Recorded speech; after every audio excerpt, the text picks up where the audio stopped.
Hello guys, welcome back to this channel. In today's video, I'm going to show you how to get double server login vision game of Roblox classic event update.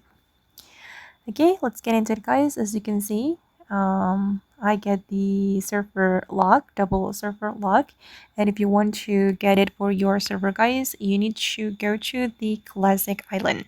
So this is the new island from the classic event update.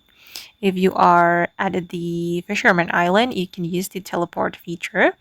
And then you're going to find the classic machine and activate the classic machine to get double server lock.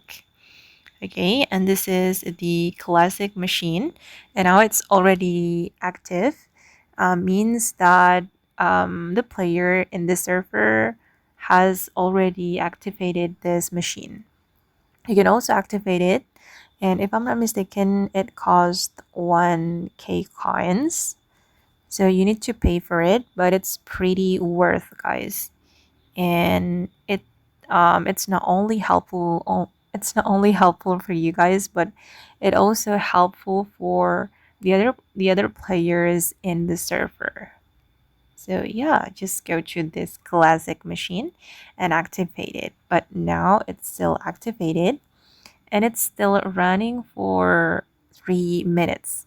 And after the classic machine is stopped, I can reactivate it by paying for the classic machine. Okay guys, and that's how you can get the double server login fish it game of Roblox classic event update. I hope this video will be useful for you. Thank you so much for watching and bye.